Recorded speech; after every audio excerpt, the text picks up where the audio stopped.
Hello, coaches. Today, I want to explore with you the filters of the mind. It's an NLP practitioner component that we teach because when you understand the filters of the mind, you then have choice and influence in how you show up, what your state is, and therefore the results that you create. So, let's explore this powerful part of NLP.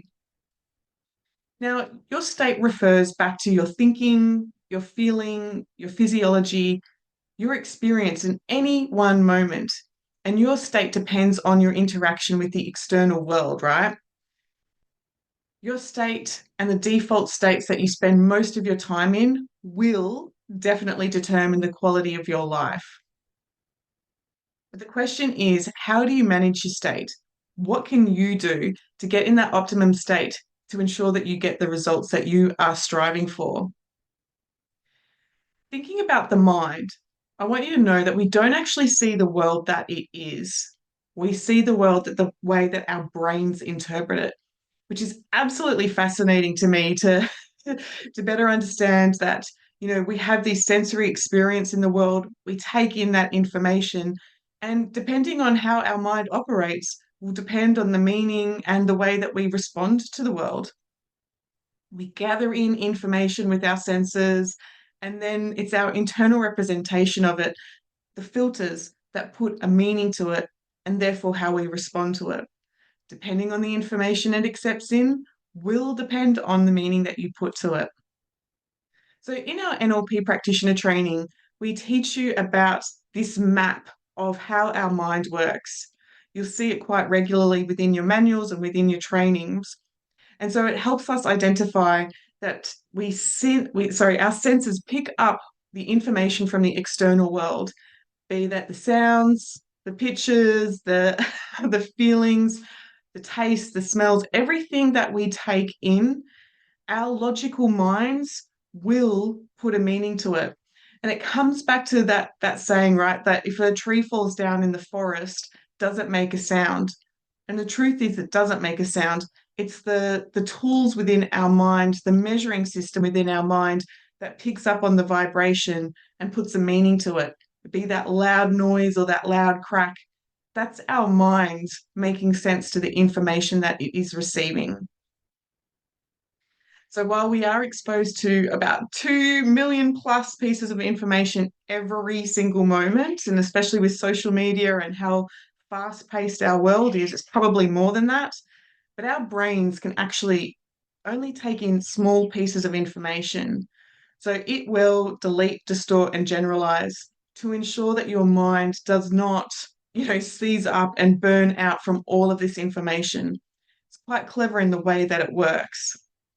And so, as it actively chooses what it will take in, the truth is it's leaving out more information than it's taking in. So, it's important to remember this when you are working with clients and recognizing that their perception of the world, their model of the world, is only based on the information that they have allowed in. So, a bit of a humorous example here. We all know the man look when someone is looking for that tomato sauce in the cupboard and it's right in front of them, and yet their mind is completely deleted, distorted, and generalized. It's just like, yep, it's just not there. When in fact, the wife gets up and it's like, it's right in front of you. Just a bit of a silly example there. So, the filters of the mind, the delete, distort, and generalize, will only hold onto what is familiar, and it will create a story according to your prejudices. So, it's going to help you find creative solutions to the thing that you've told your RADS, your reticular activation system. You've told it what's important to you, and the filters of the mind will work towards what it is that's important to you. So, as an example, there, 100 people could be at the exact same music concert, and yet, because of everybody's separate internal representational systems, their experience of that concert is going to be unique to each and every one, from the sounds, the pictures, the feelings that they make, the associations, the memories. Everybody's experience is going to be unique, even at the same event. And of course, our mind is going to shortcut and is going to shortcut and put general rules to your experience of life. This way, it can cope with such complex systems and how we manage our survival.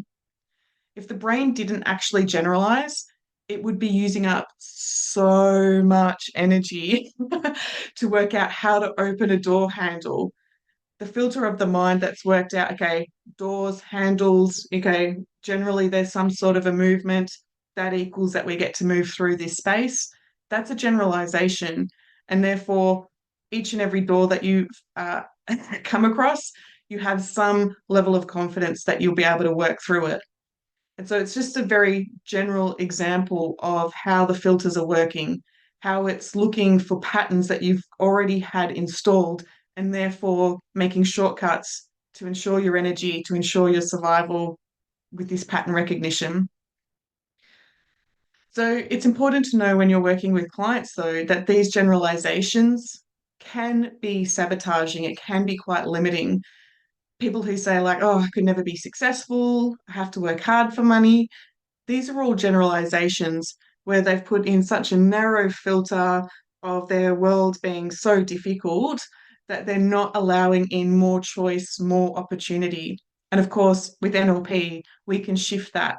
And in fact, I've seen the results of that. When you shift somebody's money beliefs, within 24 hours, more money will come into their world because their energy is allowing it. But I digress.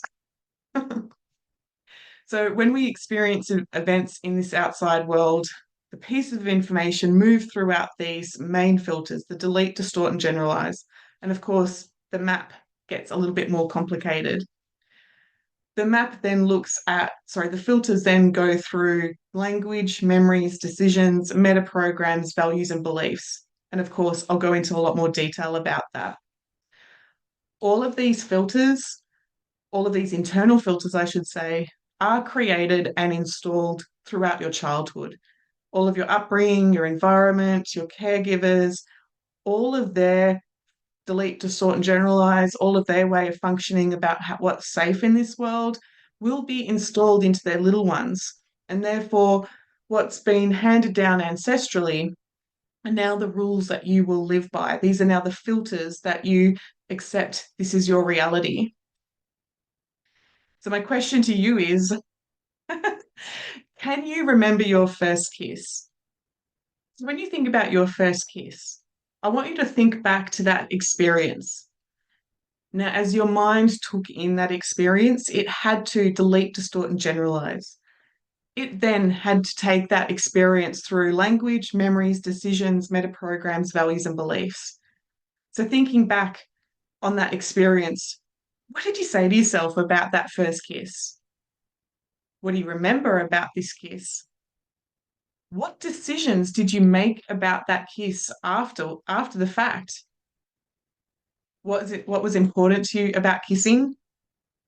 And what do you believe now about kissing?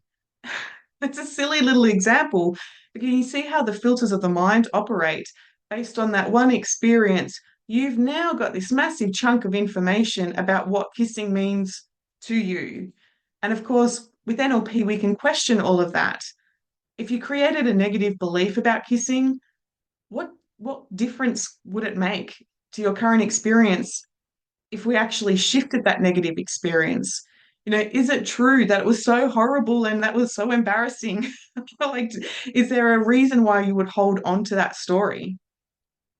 Because with NLP, we can make changes to the internal representations and be able to therefore shift the way that you experience your idea of kissing and, of course, change the behavior. So this is with everything that you experience in life. The first kiss, first music concert, even the yuck stuff like the car accident. What decisions did you put to it from that one experience? And therefore, how is that playing out now for you? And so we take the map, the filters of the mind map, one step further. This is where the experience happened, you know, being at the music concert, you've deleted, distorted, generalized, you've applied the language, memories, decisions, meta programs, values, and beliefs. And then based on the meaning that you've put to it, will then determine your internal representation, that's the meaning that you've put to it, and the physiology and your state. If it was an uncomfortable, loud concert that you didn't really enjoy, your state will be triggered back to that memory of like, yeah, it was awful. But if you had a wow over time, recalling back that memory, it's like, yeah, that was amazing. So your present state refers to your thinking, your feeling, your physiology, and your experience at any one moment. Our state depends on our interaction with the external world. Your life is a reflection of the state that you spend most of your time in. My question to you is if you're frustrated or tired, overwhelmed, your brain will be functioning very differently compared to being in a resourceful state. So there are definitely some states that you need that impulse, that instinctive anger, fear, anxiety, panic. Those ones are beneficial short term. We want those in your system. If you're a woman walking down a lane in the darkness of the night, you want your body to give you a sense of anxiety or a sense of fear to say, is that actually the safest thing to do? Or if you have this prolonged chronic anger, prolonged chronic fear and panic attacks, then this has now become unhealthy. And this is where NLP can come in to be incredibly beneficial to look at where in your mind are you holding on to the decision that you're feeling powerless, fearful, panic. anywhere anywhere we make changes to the way that somebody speaks about their experience, the way they hold that memory, the decisions that have been made from that one point, if we make changes that meta programs, the values or the beliefs, anywhere where we change that filter of the mind will give the client access to new resources. And so from our NLP training, we know that if we clear somebody's limiting decision, if we do a timeline process, if we shift somebody's beliefs, this is going to then shift the way that they experience their reality. So you can learn how to change your state to function at that peak performance, to recognize that you are completely powerful and have so many choices and freedom. This just comes back to you having that choice to look at the limitations, clear those limitations, to be able to come out the other end with that sense of passion, determination, confidence. It does come back to choice, and it does come back to the decision of being at cause or effect. So, what state do you need to be in to be a great and effective coach? It's a little bit of a question to you. When you think about you signing up for coaching, how do you want your coach to be? I know for myself that I want my coach to be reliable, confident, curious, respectful. There's a list of things that I want from my coach. That means that when we collaborate in those coaching sessions, then we get the best out of both worlds. And that is where I hold myself to that high standard of coaching. When I'm working with somebody, there's a level of honor and respect for, allowing their walls and barriers to drop down to explore their vulnerabilities. It is such a trusted, respectful collaboration, right? So your state is defined basically on the interpretation that you're putting to your experience. What you're saying to yourself, the decisions that you've made will determine the outcome that you get. So are you suffering? What state are you in? And the question is, what can you do to change your state? What resources do you need to bring in for that sense of confidence to come back? Because I'm telling you now, from all the clients that I've worked with, all the students I've worked with, don't wait to be rich or successful in this material world. Create that state now, like really feel that radiance and that yumminess of that richness, the freedom, the opportunities.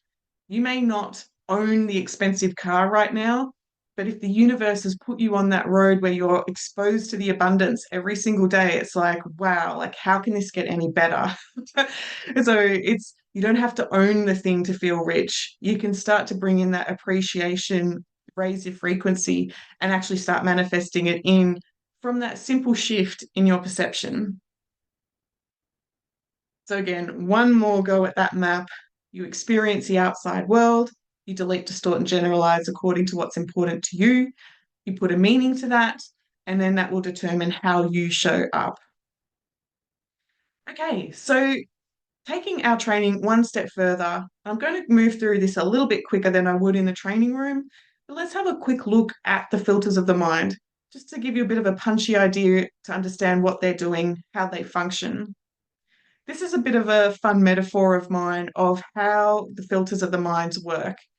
In NLP Prac, we teach you about shift somebody's beliefs, and those beliefs, like the cup, that cup will hold on to what you think is correct.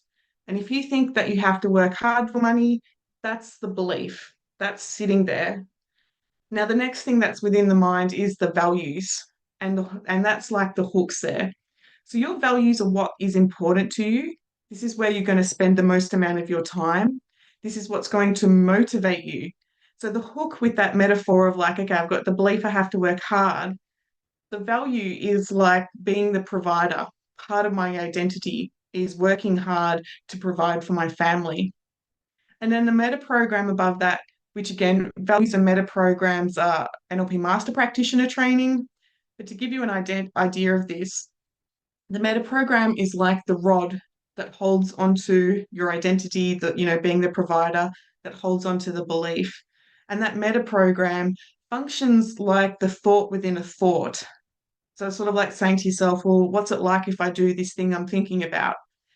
So that meta program, we can actually shift that, or we can shift the values, or we can shift the beliefs. And that will determine the different kind of results you get, how quickly, how effective. Very quickly, when we look at the filters of the mind, of course, we delete, distort, and generalize.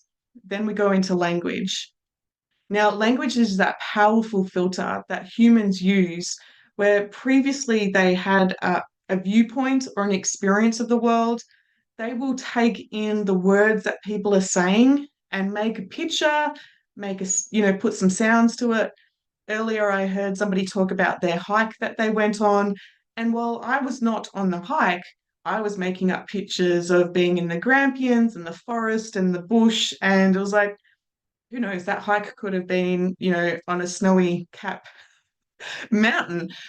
But their language was automatically causing me to make an internal representation of their experience.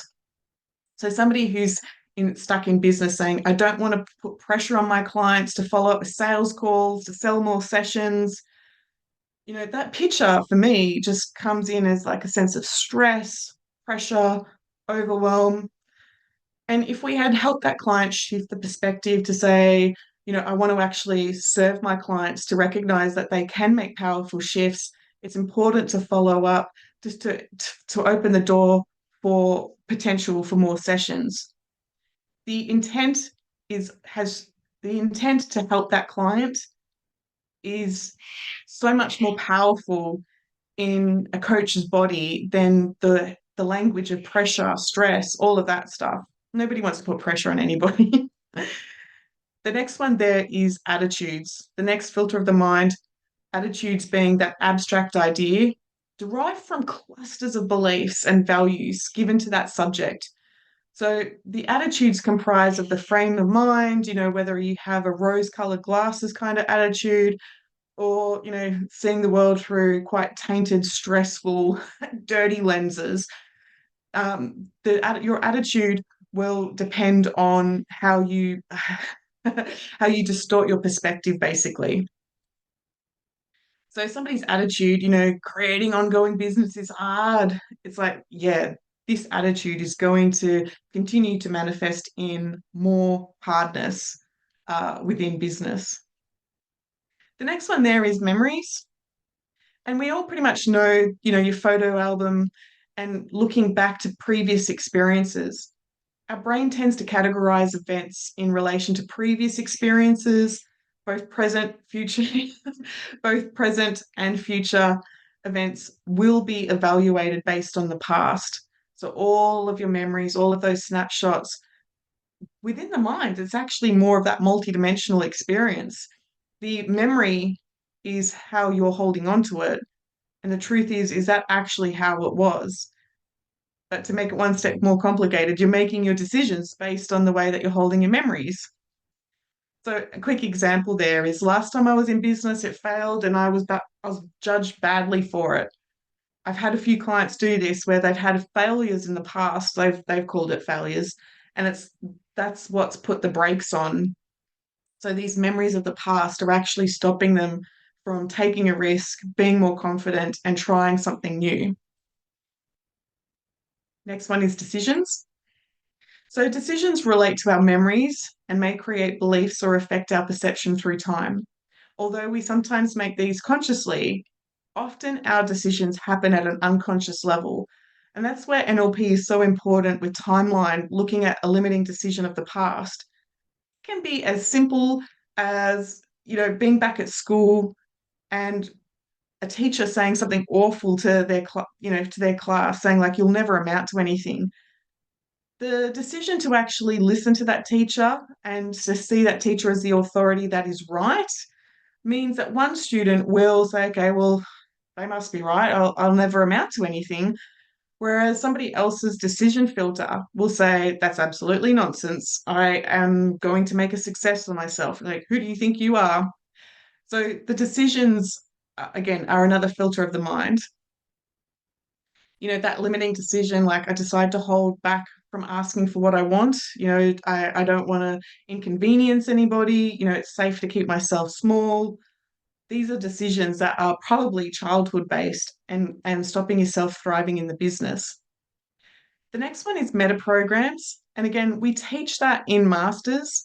But as I've already said there, the meta programs give people choice on how they're functioning. So a quick example of a meta program is I'm trying to think of one on the spot there, is the way that people will perceive time. Now, if you're an in-time person, your meta program will determine how you make decisions versus a through-time person where you're going to see options and make decisions differently. I won't go too much into meta programs here.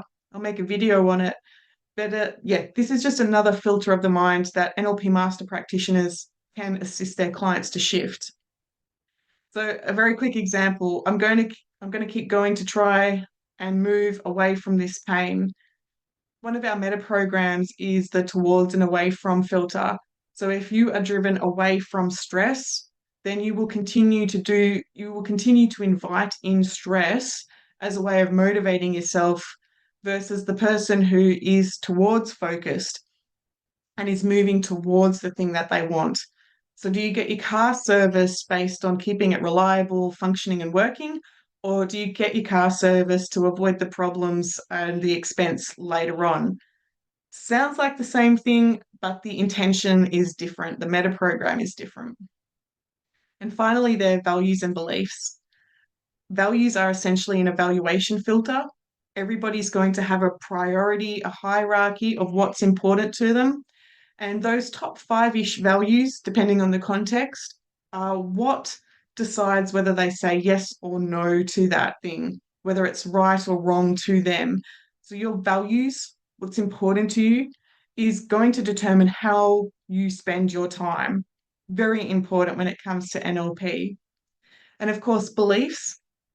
Beliefs are interesting to work with because beliefs are generalizations about how the world is. They presuppose, whether you are going to allow yourself to have the abundance or deny yourself of the power and the success that you want. So, beliefs are a very powerful filter to play with, depending on if you have limiting beliefs, neutral beliefs, abundant beliefs. Yeah, fun to play with. So, here we go is an example of a belief and a value example all rolled into one. I value independence. I believe I need to keep pushing at this by myself. So this could be a belief that's come from childhood that I can't trust anybody, support something I can't rely on. And so they've put on the belief and the value independence. I do this myself. I do this my way. And therefore I'm in control and I have a level of safety. Now, this is great if you're a solo entrepreneur, but if you want to start to hire a VA or marketing people or a team and allow the abundance to ripple out by helping somebody else, have a job, Uh, this particular belief, as an example, is quite limiting unless it's working for you. Okay, and so before we wrap things up, I want to quickly show you how beliefs are formed. Beliefs, looking at that word, are an idea that is true without any facts. The unconscious mind just accepts it as it is, unless we actually challenge our beliefs. So your name is given to you at birth, and everything that you identify with are like scraps of metal clinging to you like a magnet.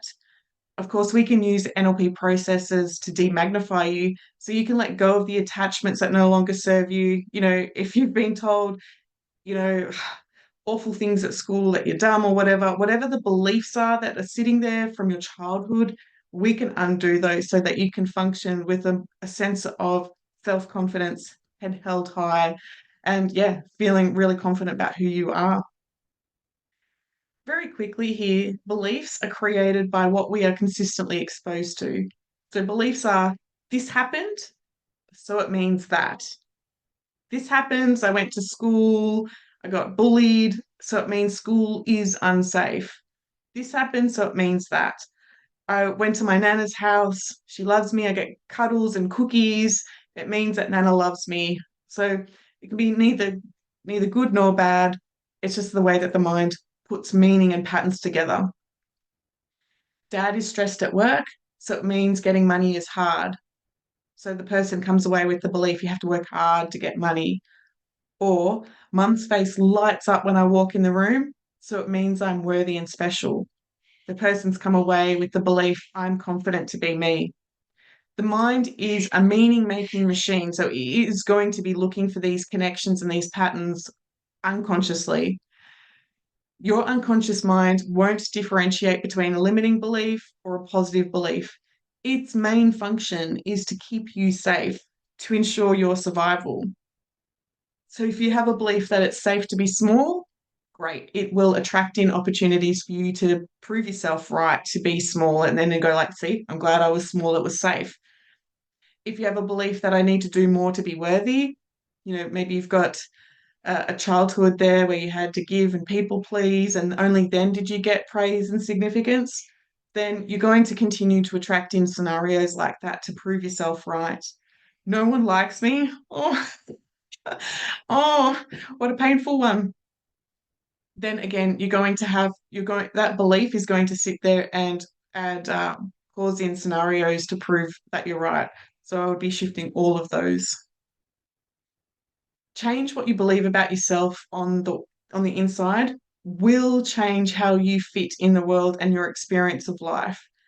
So I know for working with clients, when they do the internal work, when they look at their limiting beliefs, when they look at the filters of their mind, when they make those shifts and adjustments within themselves, they then show up differently to the world.